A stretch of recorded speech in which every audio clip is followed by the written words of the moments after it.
सादर प्रणाम मित्रों। हमारे चैनल में आपका बहुत बहुत स्वागत है। मित्रों, आप सभी को कृष्ण जन्माष्टमी की हार्दिक शुभकामनाएं। मित्रों, जैसा कि हम सभी जानते हैं कि भाद्रपद के कृष्ण पक्ष में अष्टमी तिथि को भगवान श्री कृष्ण का जन्म हुआ था और इसे बड़े हर्षोल्लास के साथ पूरे विश्व भर में, पूरे देश भर में बनाया जाता है। काफी धूमधाम से इस त्योहार को बनाया जाता है। ये हिंदुओं का बहुत मान्यताओं वाला त्योहार है।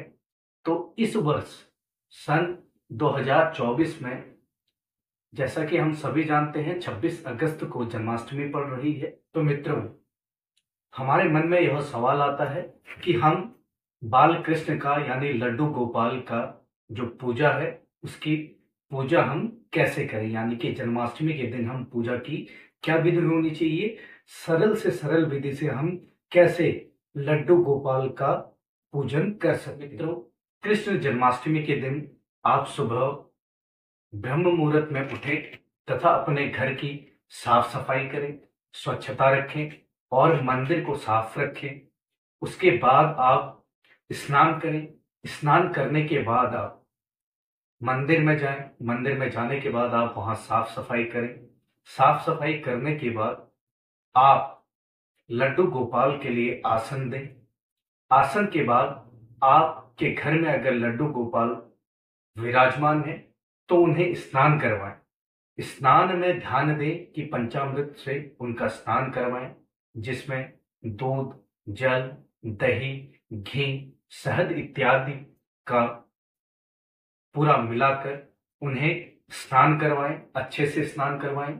स्नान करवाने के बाद उन्हें आप नए कपड़े पहनाएं। यह सुबह का विधि है। आप नए कपड़े उन्हें पहनाएं। उसके बाद उनका श्रृंगार करें। उनका श्रृंगार करने के बाद आप उन्हें आसन में विराजें। आसन में विराजने के बाद आप उन्हें शुद्ध घी का दीपक जलाएं।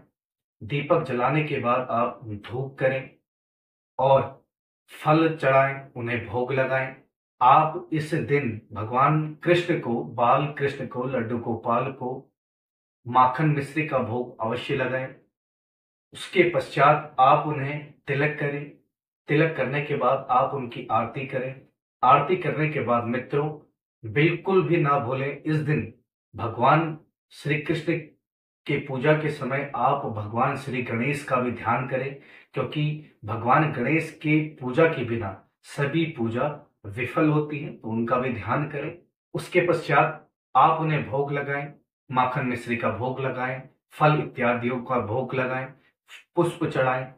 उसके बाद आप जब पूजा आपकी संपन्न होती है, उसके बाद आप सभी को भोग दिलाएं, सभी को प्रसाद दिलाएं तथा खुद भी ग्रहण करें। उसके पश्चात हम आपको यह बताना चाहते हैं मित्रों, जैसे हमारे देश भर में यह प्रथा है कि कृष्ण जन्माष्टमी के दिन हम फास्ट रखते हैं, व्रत रखते हैं। तो व्रत रखने के पश्चात बहुत से लोग यह करते हैं कि आप सुबह व्रत रखते हैं तो शाम को 6-7 बजे आप व्रत तोड़ देते हैं। ऐसा बिल्कुल ना करें।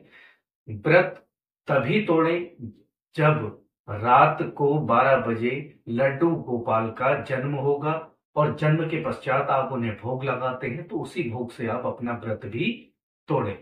तो मित्रों, यह सुबह की पूजा विधि थी। इसके पश्चात आप लड्डू गोपाल को 7 बजे शाम को सुला दें। सुलाने के पश्चात उन्हें एक लाल कपड़े से ढक, तत्पश्चात जब 12 बजे उनका जन्म होता है तो जन्म के पश्चात उस कपड़े को हटाएं। फिर से उन्हें स्नान करवाएं, पंचामृत से स्नान करवाएं। स्नान के समय फिर उन्हें धूप करें, दीप करें तथा कीर्तन करें। इसके बीच में मित्रों जो समय आपको मिलता है, आप उनकी लीलाओं का वर्णन भी कर सकते हैं, उनकी कथाएं या उनकी कहानियां भी सुना सकते हैं या पढ़ सकते हैं। उसके पश्चात आप कीर्तन करें तथा शंख वादन करें, शंख बजाएं जब उनका जन्म होता है। जन्म के पश्चात फिर दोबारा आप उनकी पूजा करें, उनको तिलक करें, उनको अक्षत चढ़ाएं, पुष्प चढ़ाएं तथा माखन मिश्री का भोग लगाने के पश्चात ही आप अपना व्रत तोड़ें, उसी प्रसाद को ग्रहण कर कर।